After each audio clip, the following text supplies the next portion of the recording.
प्रदूषण की real time information के लिए आज ही स्काईमेट AQI ऐप डाउनलोड करें और अपनों की सेहत का रखें ख्याल।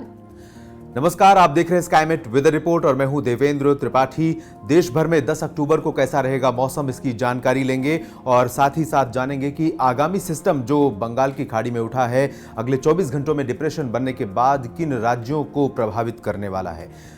इस सिस्टम को आप देख सकते हैं इस समय आंध्र प्रदेश और ओडिशा के तटों के काफी करीब पहुंच गया है और इस सिस्टम से बंगाल की खाड़ी के मध्य पूर्वी भागों तक एक ट्रफ बनी हुई है। साथ ही साथ एक ट्रफ जो पहले से यहां पर सर्कुलेशन बना हुआ था, उस सर्कुलेशन से बिहार तक और दक्षिण में तमिलनाडु तक बनी हुई है। इसी तरह से ये ट्रफ अभी बनी है और आगे भी बनी रहने की संभावना है। इसके अलावा विपरीत चक्रवाती हवाओं का क्षेत्र गुजरात के उत्तरी भागों यानी कच्छ और इससे सटे राजस्थान के ऊपर है। साथ ही साथ पश्चिमी विक्षोभ जम्मू कश्मीर के काफी करीब पहुंच रहा है। उत्तर भारत के पहाड़ी इलाकों को कुछ हद तक ये प्रभावित कर सकता है। शुरुआत करते हैं मध्य भारत और दक्षिण भारत के क्षेत्रों से। मध्य भारत पर आप देख सकते हैं बारिश की गतिविधियां धीरे धीरे बढ़ रही हैं।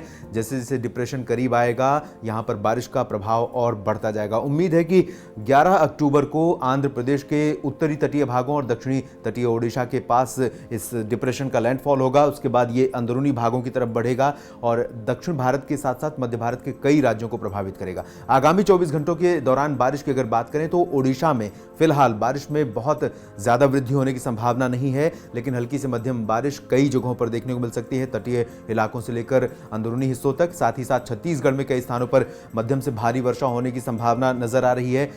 मध्य प्रदेश के पूर्वी क्षेत्रों में बारिश की गतिविधियां अब बढ़ने वाली हैं। मध्य प्रदेश में आगामी एक सप्ताह तक बारिश का मौसम हमें देखने को मिल सकता है।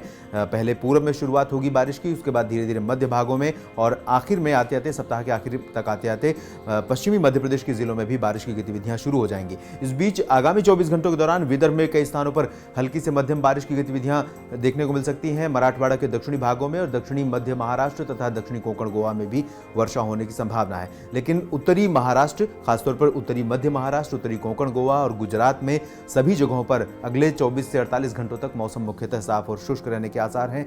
पश्चिमी मध्य प्रदेश में भी ग्वालियर से लेकर इंदौर, उज्जैन, रतलाम, देवास, धार, मंदसौर तक, भोपाल में भी मौसम आगामी 24 घंटों के दौरान शुष्क रहेगा। उसके बाद यहां पर बारिश बढ़नी शुरू होगी। दक्षिण भारत के भागों में मौसम का हाल देखें तो रायलसीमा में अगले 24 घंटों के दौरान कई स्थानों पर हल्की से मध्यम, कुछ स्थानों पर भारी वर्षा हो सकती है। तटीय आंध्र प्रदेश के भागों में भी बारिश का मौसम बना रहेगा, बादल छाए रहेंगे। कुछ स्थानों पर गरज और तेज हवाओं के साथ इस सिस्टम के प्रभाव से बारिश रुक रुक कर होती रहेगी। साथ ही साथ तमिलनाडु के अंदरूनी इलाकों में और केरल में भी कई स्थानों पर और कर्नाटक के जो अंदरूनी हिस्से हैं, इसमें तेलंगाना, आंध्र प्रदेश और तमिलनाडु से सटे इलाके शामिल हैं। इन भागों में कई स्थानों पर हल्की से मध्यम वर्षा होने के आसार हैं। तेलंगाना में भी अनेक जगहों पर बारिश होगी। हैदराबाद में भी बारिश का मौसम बना रहेगा और हवाएं लगातार चलती रहेंगी। पूर्वी दक्षिण पूर्वी हवाएं यहाँ बंगाल की खाड़ी से पहुंचती रहेंगी। पूरब की तरफ चलें तो पूर्वी भारत के भागों में झारखंड और गंगीय पश्चिम बंगाल पर इसका प्रभाव, इस डिप्रेशन का प्रभाव हमें नजर आएगा और कई स्थानों पर उम्मीद है कि इन भागों में, इन दोनों राज्यों में बारिश की गतिविधियां होंगी। हल्की से मध्यम मुख्यतः इंटेंसिटी होगी, लेकिन झारखंड में कुछ स्थानों पर भारी वर्षा का भी अनुमान अगले 24 घंटों के लिए है। पूर्वोत्तर भारत में नागालैंड, मणिपुर, मिजोरम और त्रिपुरा में तथा असम में कई स्थानों पर हल्की से मध्यम इंटेंसिटी की बारिश होती रहेगी। अरुणाचल प्रदेश, सिक्किम, उप हिमालयी पश्चिम बंगाल, उत्तरी बिहार और पूर्वी उत्तर प्रदेश में मौसम मुख्यतः साफ और शुष्क रहेगा, लेकिन पूर्वी दक्षिण पूर्वी उत्तर प्रदेश के भागों में कुछ जगहों पर बादल बढ़ते दिखाई देंगे और कहीं कहीं पर हल्की वर्षा भी देखने को मिल सकती है। दक्षिणी बिहार में भी, जिसमें भागलपुर से लेकर नवादा तक, हम उम्मीद कर सकते हैं कि कुछ स्थानों पर आंशिक बादलों के बीच हल्की वर्षा होगी। इसके बाद हम उत्तर की तरफ अगर चलें तो WD के प्रभाव से हम अनुमान लगा रहे हैं कि जम्मू कश्मीर, गिलगित बाल्तिस्तान, मुजफ्फराबाद में कुछ जगहों पर हल्की वर्षा होगी और इसी सिस्टम के चलते इधर WD और बंगाल की खाड़ी में बने डिप्रेशन, इन दोनों सिस्टमों के चलते एक तरफ पूर्वी हवाएं तेज होंगी, उत्तर भारत के मैदानी इलाकों तक अब पहुंचनी शुरू होंगी, तो दूसरी ओर पश्चिमी हवाओं का प्रभाव कम होगा। इस बदलाव से, हवा के रुख में इस बदलाव के चलते यहां पर हवाओं में नमी बढ़ जाएगी। दिन में धुंध छाई रह सकती है। सुबह के और शाम के समय भी धुंध का प्रभाव दिल्ली NCR समेत तमाम इलाकों में देखने को मिल सकता है और साथ ही साथ दिन में जो तापमान बढ़ रहा था उसमें हल्की गिरावट आ सकती है, लेकिन गर्मी और उमस दिन में बनी रहेगी। उमस बढ़ सकती है इस हवाओं के रुख में बदलाव के चलते, लेकिन सुबह और शाम के समय अभी भी मौसम मौसम यहाँ पर मैदानी इलाकों में राजस्थान से लेकर पश्चिमी उत्तर प्रदेश, हरियाणा, पंजाब, दिल्ली एनसीआर, इन तमाम जगहों पर मौसम सुहावना बना रहेगा। उत्तराखंड और हिमाचल प्रदेश में भी मौसम साफ और शुष्क रहने के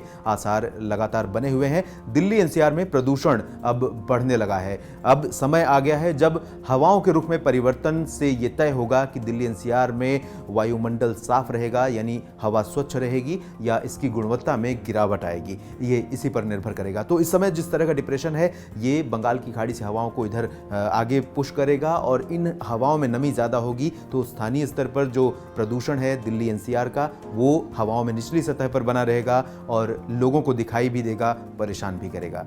तो इसलिए कोरोना महामारी के बीच प्रदूषण के बढ़ते हालात के मद्देनजर आपको ज़्यादा सतर्क रहने की आवश्यकता होगी। इस बुलेटिन में अभी के लिए इतना ही। आप बने रहिए स्काईमेट वेदर के साथ। धन्यवाद। मौसम से जुड़ी जानकारी और लाइव मौसम खबरों के लिए हमारे YouTube चैनल को सब्सक्राइब करें और बेल आइकॉन दबाकर हर अपडेट पर रखें नजर।